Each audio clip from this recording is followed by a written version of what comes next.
One, two, three. Sup y'all, welcome back to Nalar Kritis Podcast. Dan kali ini gue masih ditemenin sama dua orang yang sama. Ada Mudi dan Muluk. Ya mungkin gak usah perkenalan lagi lah ya. Apa perlu dikenalin? Gimana nih? Wah udah kali ya, udah cukup. perkenalan kemarin kan. Udah gak usah lah ya berarti ya. Oke, so let's review what we're talking about last week. Jadi kemarin kita udah ngomongin all about logical fallacy. Dan menurut gue itu lumayan kompleks banget. Saking kompleksnya ada beberapa bahasan yang ketinggalan. Kemarin Mudi masih ada janji Mud ya. Oh iya.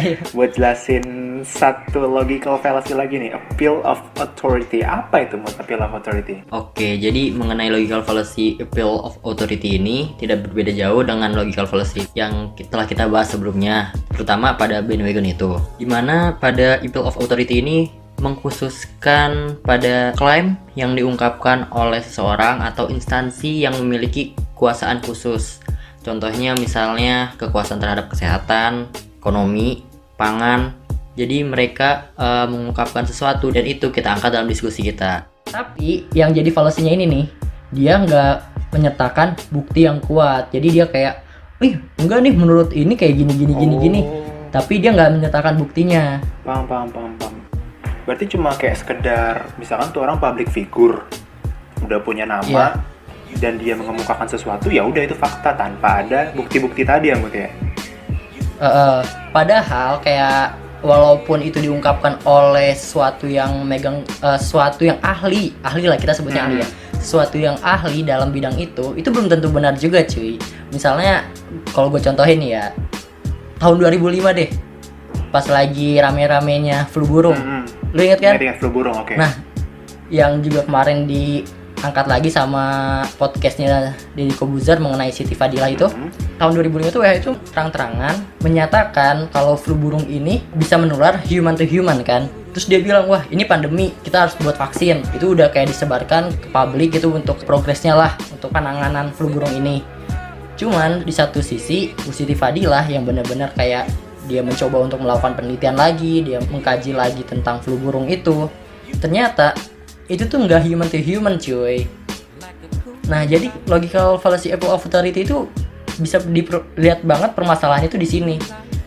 Jadi ketika WHO itu mengklaim, terus orang-orang menyatakan, oh enggak kata WHO ini pandemi, sedangkan kata Bu Siti Fadilah dengan bukti-bukti yang kuat yang dia bawa, ini adalah bukan pandemi. Jadi akhirnya pas flu burung itu nggak jadi pandemi kan, nggak jadi bikin vaksin, terus anggarannya juga nggak kebuang sia-sia. Kalau menurut gua, appeal of authority itu cocok banget sama hal ini. Bahkan tuh organisasi sekelas WHO tuh bisa secara nggak langsung tuh mengaktualisasi sebuah logical fallacy appeal of authority ya Mut ya. Karena dibantai sama fakta-fakta empirik dari Bu Siti Fadilah gitu ya Mut ya. Bener banget. Nah kalau lu mau contoh yang lagi hangat-hangat saat ini nih, kemarin kan WHO menerangkan kalau COVID ini penularannya itu melalui air liur kan, melalui kayak cairan. Droplets. Nah, tapi akhir-akhir ini dari 239 ilmuwan dari 32 negara itu menekan WHO untuk menyatakan untuk membuat protokol baru karena bahwasanya COVID ini juga bisa menyebar lewat udara cuy.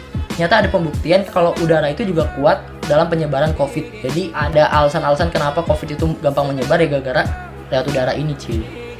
Ya ampun. Jadi misalkan kita, ini gue agak sedikit berani sih bilang kayak gini, nggak memungkinkan organisasi tinggi di dunia pun bisa menyebarkan dalam tanda kutip hoax ya Mut ya. Gue takut aja gitu. Bahkan sekelas WHO pun bisa kita bilang bisa memproduksi sebuah hoax. Nah ngomong-ngomong soal hoax nih, nah gue pengen tanya nih pakar hoax, asik. Pakar hoax Muluk.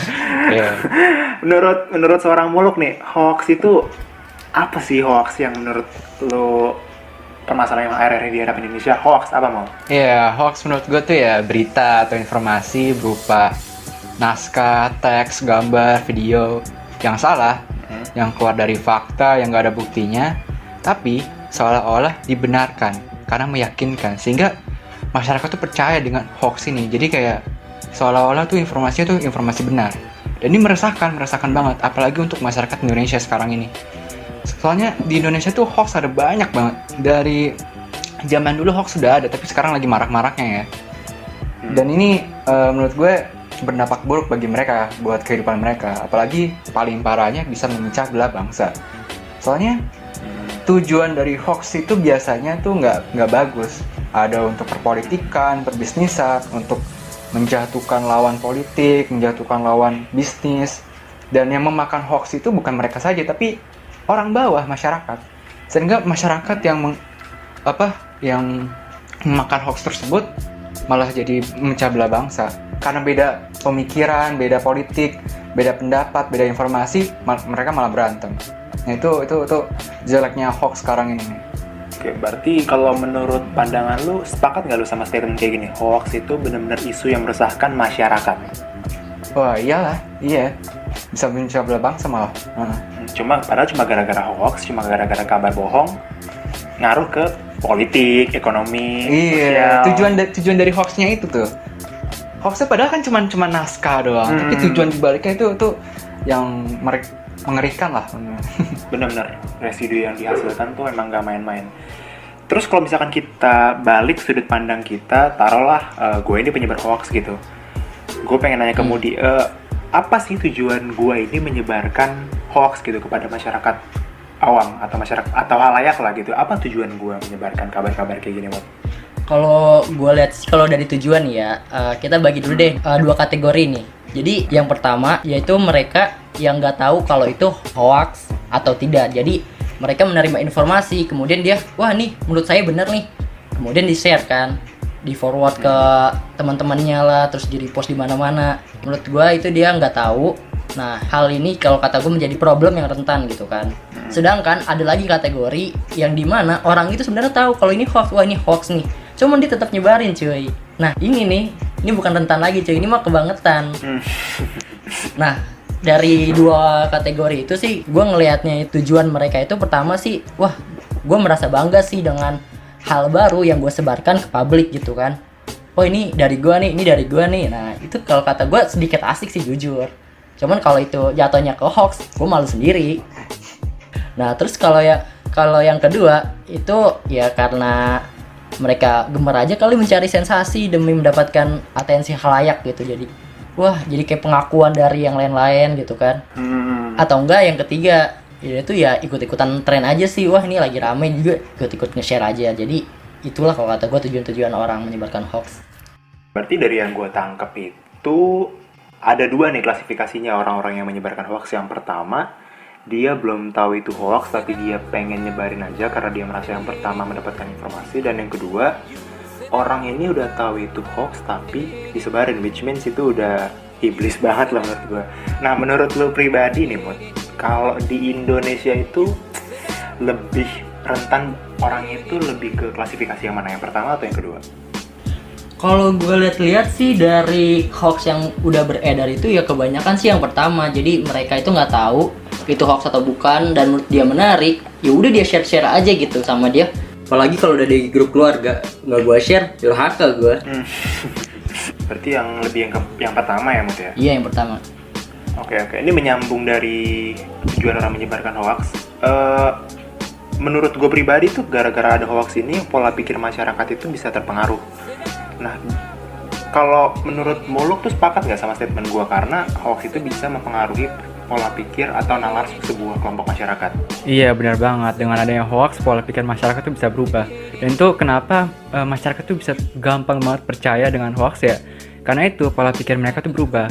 Dan ini didasarkan karena ya hoax itu dibuat dengan semenarik mungkin. Judulnya ya, misalkan judulnya tuh dibuat ambigu atau kontroversial, kan orang jadi perhatian kan, pengen baca. Maksudnya apa sih nih judulnya? Akhirnya mereka baca dong. Nah, pas mereka baca, bahasan dari hoax atau informasi itu tuh mudah dipahami. Bahkan bahasa itu bahasa sehari-hari. Beda banget kalau kayak media mainstream, media valid, dengan bahasa baku mereka tuh ya, mereka bacanya kan bosan kan ya, mending baca kayak informasi kayak gini. Nah ini diperparah kepada orang yang mengirimi hoax tersebut. Jadi misalkan ada orang terdekat ya, kayak keluarga kita kan udah percaya gitu. Jadi informasi apapun yang dikirim oleh orang terdekat kita pasti kita terima. Apalagi tokoh-tokoh masyarakat ya, tokoh masyarakat, tokoh agama, orang terkenal, public figure.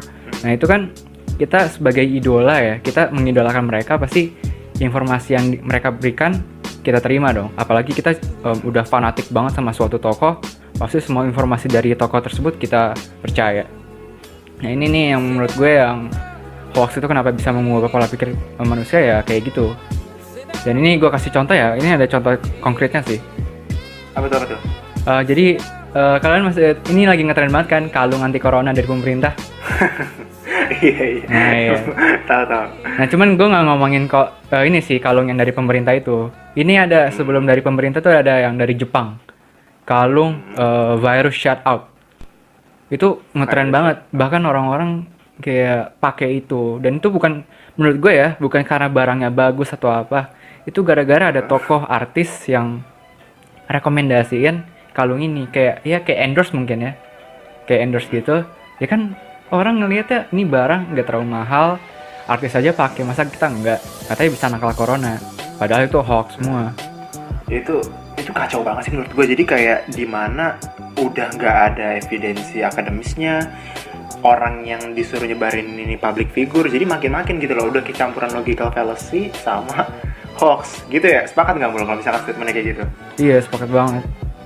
Nah itu dia, jadi mungkin dari simpulannya sih menurut gue hoax itu benar-benar sebuah problematika kolektif yang jika dibiarkan gitu bisa saja membuat bangsa kita terpecah belah.